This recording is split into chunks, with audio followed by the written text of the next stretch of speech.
Have you ever wondered what it's like to get a certification that is just so grueling and so demanding that when it's over, you feel so accomplished, yet you're so happy that it's over and that you never have to do it again? For those of us in the offensive security community, we understand that there are certs in our community that are a lot like that. One of those certs is known as the Offensive Security Certified Professional, commonly known as the OSCP. In this week's episode of Offensive Security Interviews, we interview Glenn Moran, who is a security engineer and penetration tester who has been in the field for about 10 years or so and has actually had to take the grueling OSCP exam 6 times. Not 5, but 6 times. We're going to talk about his experience with actually going through the exam multiple times, what it feels like to fail, what it feels like to finally win, and sharing his experience on how he got it, what kept him motivated, and what he would like to give back to those aspiring to take it. So sit back, relax, and enjoy this week's episode of Offensive Security Interviews.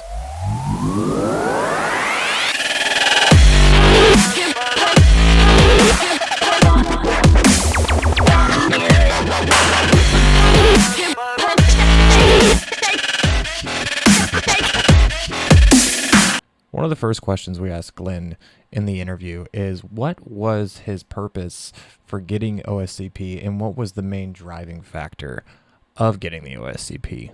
Here was his answer. Um, Oddly enough, when I was first moved into security, the one pen tester we had just gotten his OSCP, and he was a super nice guy, always trying to help people out. So I was picking his brain all the time, and we talked about OSCP quite a bit. And I was like, oh, I'm gonna do this. This will make me a pen tester, not knowing that I was throwing myself into a world of hurt at the time. I had no idea what I was doing. Uh, but I was like, this guy's a pen tester, OSCP. It's super hard. I know that. He's already telling me about it, but I'm still gonna go after this. This is gonna be my way of validating my career change. So so I was like, all right, cool. I got a year. I can do this. Uh 6 years ago. So So you thought it was going to take you a year. How long did it take you to actually do it? on and off, it took just under 6 years. Just There were under some breaks there, for sure, especially after.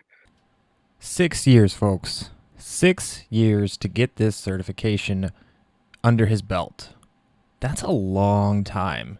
And you're going to sit here and hear me banter about it, but really think about the tenacity that it takes to get a certification over the course of 6 years. That's longer than it takes to get a bachelor's degree. That's longer than it takes some students to get a bachelor's and a master's degree. 6 years for a certification. Let's keep listening. Completely burned out. I didn't want to look at the labs. I didn't want to do anything. I was so frustrated with myself because it just was taking way longer in my mind than it should have. Yeah. So I was like, all right, I'm not good enough to do this. Like I totally had that point in my life and my career where I was like, all right, time to change careers. I wonder if I can go sell cars or something because not this is not where I'm supposed to be, obviously, because I can't do this. Wait. So essentially, what Glenn is saying is that he too suffers from imposter syndrome. So, for those of you listening in that suffer from imposter syndrome, no matter what part of your career you're in, know that it is completely normal that when you suffer from failure to have imposter syndrome kick in, and that it's up to you to completely abolish it. And it's funny, actually, what turned it around for me was the G Pen. Taking Ed Scotus's G Pen class opened up so many doors for me inside the OSCP labs that it just rekindled the fire. And I was like, all right. So it was definitely lack of skill, but it was also not knowing what I didn't know. So, um, so once I kind of had those doors opened up and I had tools that were introduced to me that were basic tools, but I just didn't know about them because how am I going to know about them? Uh, so, um, once I got that class done and passed that cert, everything kind of lit the fire. For those not you not familiar with what Glenn is talking about, the GPIN is a introductory level certification revolving around pen testing and offensive security that's offered by SANS. There's a popular class that comes with it that you can look up for SANS. I highly recommend, if you have it in your budget, to go take a SANS course. What Glenn is saying is that he essentially needed to go reroute his entire process of getting the OSCP and needed to go, light the fire, so to speak, and go get another cert to help reestablish his footing and lead himself on the way to getting the OSCP. Can you describe, at a high level overview, the ones that you remember, the fails, and what it, you mentioned 65 points. So like what it felt like to keep hitting 65 points. It was soul crushing, honestly. Uh, the first time I was happy, even though I didn't pass. I was so close. Like I finally felt like, okay, this is, I couldn't escalate privilege on one of the three boxes. Obviously, I know where my weak point is now. Um, so I'm going to work on escalation. I'm going to practice, this is where I need to focus on. So I didn't mind it the first time. The next two times, that's where it kind of just, got quite defeating. Um, and it was the same thing, escalation. Every time I thought I knew what I was doing, it was, they changed the game and I had to learn something else. And finally, by the time I passed, I had a pretty good idea how to do escalation in both Windows and Linux environments. um, and so again, how many times did you say it took to pass it? I passed on my sixth attempt. Your sixth attempt over 6 years. Yeah, with pretty large breaks. Like I took a solid year and a half off because, well, one, I was getting other certs doing the SANS classes, but I really I was defeated. I really was. I mean, there was just like, I can't do this. I can't keep pushing money out, even though the money wasn't a big issue. It wasn't super expensive. There was nothing to, I was just basically burning money because I wasn't getting the cert. So um, it wasn't until somebody on my team actually decided, um, as a team, we should get OSCP. Uh, it's going to help. We can work together. Obviously, we're not going to cheat. We're not going to do anything like that. But we can discuss different things in the same way that the forums work for OSCP. I mean, we wanted to make sure that there was no craziness going on, but at the same time, we need to help each other out. In the real world situation, if I'm in a pen test and I need help, I can go talk to somebody. So it's so that kind of lit the fire again, made it fun, working with the whole team. Uh, yeah, that was huge, and watching them get their OSCP in front of me, one at a time, that actually that did more to light the fire than to distinguish it. Likely, even after getting a 65 the first time again, uh, it just made me want it that much more. So, Interesting. So what essentially Glenn is saying is that his team members held him accountable. So after 6 years and 6 tries of doing this exam, really what worked for him was taking a new approach, getting a different certification that helped lead into OSCP, as well as having his team members hold him accountable, having a positive community surrounded by him to help push him towards his goal. This is amazing. Essentially, what he is saying is that he started fresh and he had his fellow pen testers to help guide him. So what made you want to keep doing it then, right? Because 6 years, 6 attempts, that's a long time, man. Like what made you want to keep going after it no matter how much you failed? it's the only cert or only test I ever failed in my entire life, whether it's school, whether it's other certs. I've always passed on the first attempt. So this was my like I need to conquer this. This was put in front of me, and regardless of how long it takes, um, and I put my mind to something, I do it. I don't think about quitting. I just think about how do I have to do this. I took breaks because I absolutely needed to step back and reevaluate a lot of stuff, both personally and professionally. But in the long run, there's never a doubt in my mind I was gonna get the cert. It's just a question of when. So Yeah. No, for sure. And I mean, walking through like your failed attempts, what did it feel like, the moment you passed that passing mark during your final attempt? oh god, can't even describe it. It's like uh it's like getting a shell. I mean, it was a euphoria that you get when you pop a shell. You looking back and seeing I had 70 points and then got up to 80 points, and I was like, this is it. Like I actually did this. And the funny thing is the last 3 times I took the exam, I had a mix of some of the same servers and still couldn't pass. This time I got 5 new servers and got through it without any issues at all. And it was actually, I don't want to say it was easy because it was never easy. Anything about it was never easy, but it was I had my 80 points within like 14 hours. So For those of you not familiar with the OSCP exam, you have 24 hours to take the exam and exploit 4 out of 5 machines. What Glenn is saying is that he met that passing mark by 14 hours, so halfway into the exam, he had his golden ticket home. yeah, I can't even describe it. It's been several months now and I still get a big cheesy grin just thinking about it. So Absolutely, man. And so the big thing too is with the OSCP exam, they say once you've conquered the exam and you've gotten your OSCP cert, they say like that you've tried harder, you officially have tried harder, and like that's the mantra that they kind of like put around the OSCP exam and all the offensive security exams.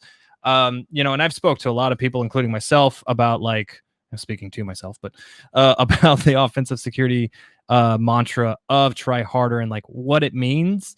And you can ask 10 different OSCP holders and they'll tell you different things. But what does try harder mean to you?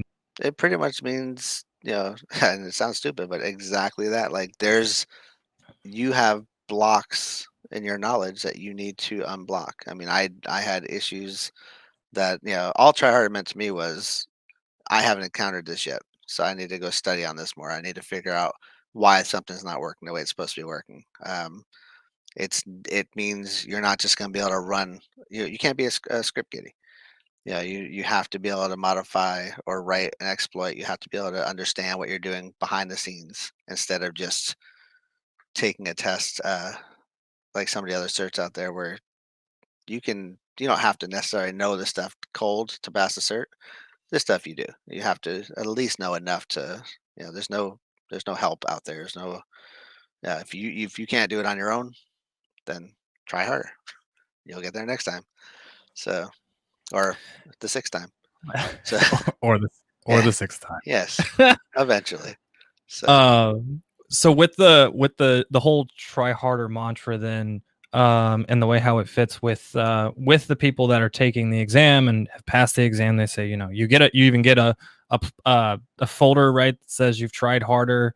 yeah, So it's official and everything. Um, but with that, y- you talked about it. Would you say it's like almost like it's a different kind of exam, right? Rather than like, you talked about the G pen where you go and you sit down in front of a computer at a test center and you take the G pen, it's just questions, right? And I think now they might, I don't want Sans to come after us, but like I think they might even have like scenario based questions in it now. But the big thing, the difference between those certs and the OSCP or the offensive security certs is that actual like hands-on application where it's 100% hands-on. And to me that says like with trying harder, it's like almost a conditioning process versus taking an exam to pass the exam. Going through the OSCP exam is like a conditioning process. Would you agree? yeah, yeah, absolutely. I mean, and I love Sans classes. I think Sans classes are fantastic. They're drinking from a fire hose for sure. But the process, I like the Sans process too, as far as you get a ton of knowledge on it, you retain maybe 30%, hopefully. And then you have 3 months to really get back into your books and kind of, um, reassess what they taught you and really understand it at that point. But the the OSCP is just a different beast. I mean,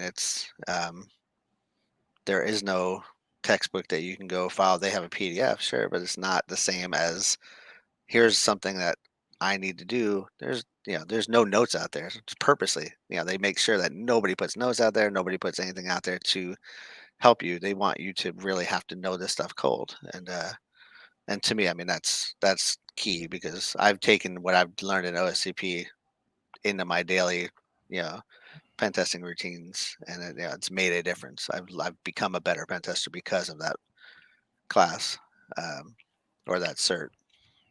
And same thing with SANS. Again, not taking anything away from SANS. It's a different style of learning, but they're both super important. They're both super. Um, I just think they're really great classes. And I would, love to take another SANS class, and I would also at some point like to take another offensive security. So Glutton for punishment much, Glenn? Now that we see that Glenn has achieved the OSCP and all that good stuff that comes with it, let's start diving into his experience with it.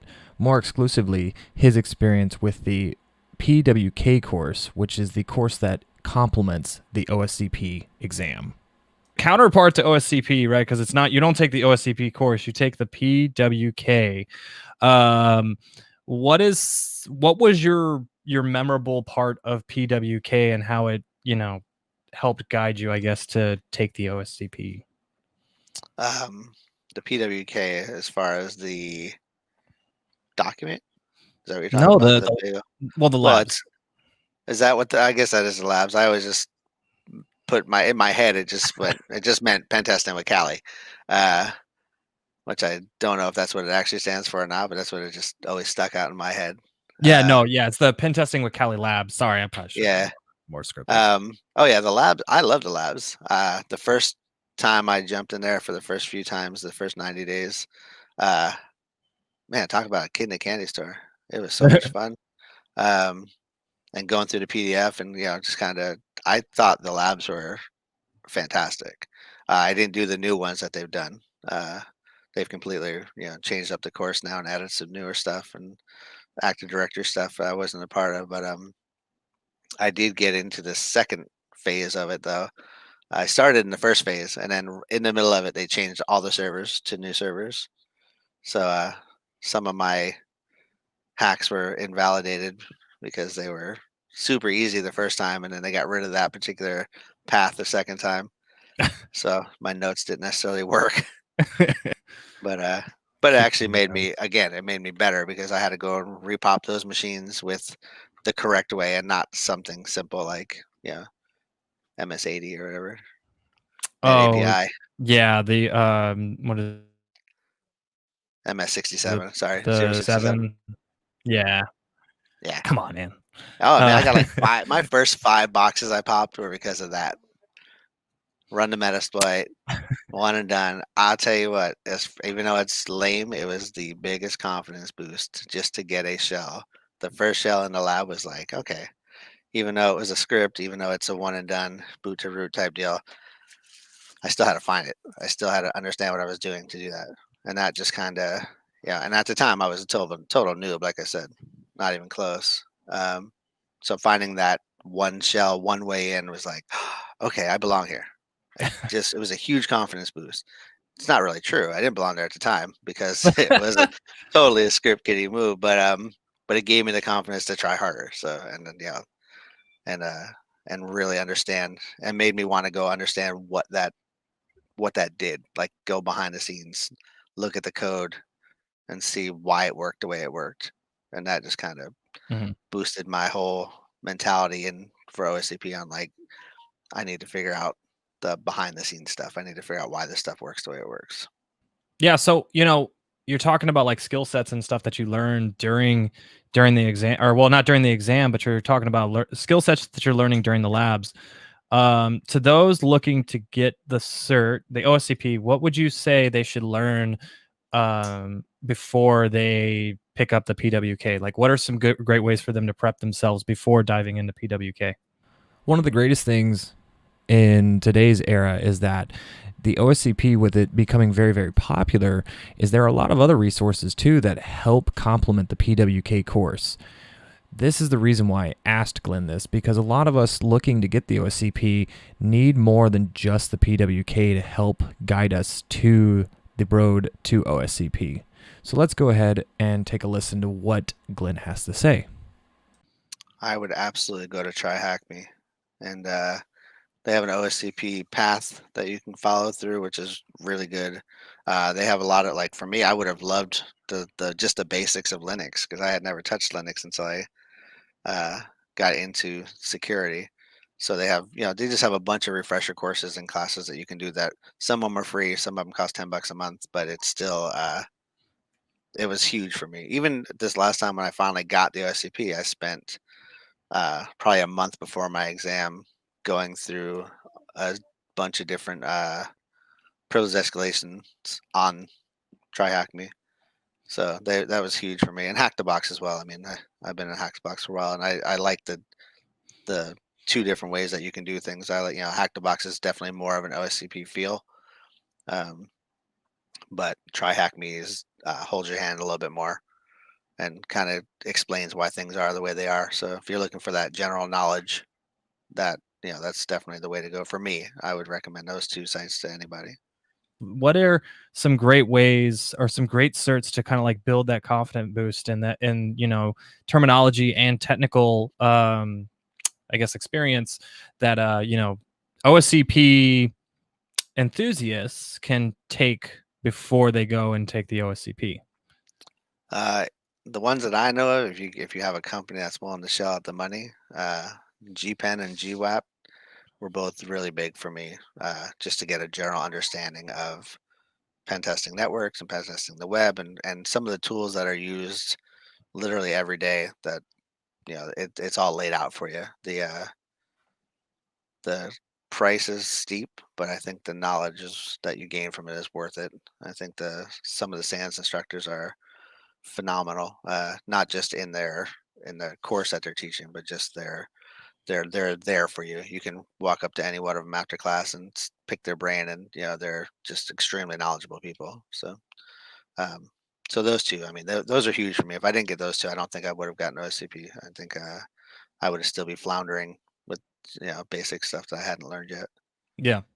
No, So, that makes sense. I always recommend too. I mean, it's a general overview cert, but I always recommend individuals get Security Plus, and it sounds silly, but like Security Plus really helps you understand your general domains of cybersecurity. So if you have that certification and then you go get OSCP, you really understand how to apply that knowledge from the Security Plus in a pen testing sense. And then you're able to apply that in, a real world application, such as like on the job. right. No, that makes perfect sense. So. And then I always recommend too is the CompT as Pen Test Plus. That's a pretty good one, which is actually surprisingly difficult. I actually have plans to get that one. So it's a fun one. Yeah. Thanks everyone for taking the time to listen to this week's episode of Offensive Security Interviews. Special shout out to our guest this week, Glenn Moran, for sharing his very vulnerable story on how he got the OSCP. For those of you that want to connect with Glenn, you can find him on LinkedIn at his name, Glenn Moran, and at Twitter at his handle, Sir Hacks a Little. Special shout out to everyone listening out there and looking to get the OSCP. If that is something you're interested in, I definitely recommend that you hit up Glenn Moran, or please feel free to come join us on the platform, which we are right now hosted on LinkedIn and on the website, offsecinterviews.com. If you have any questions, please feel free to reach out to me, John Helmus. I'm on Twitter at MooseyMoose or on my LinkedIn handle at John Helmus. Thanks again, everyone, for listening, and we'll catch you on the next one.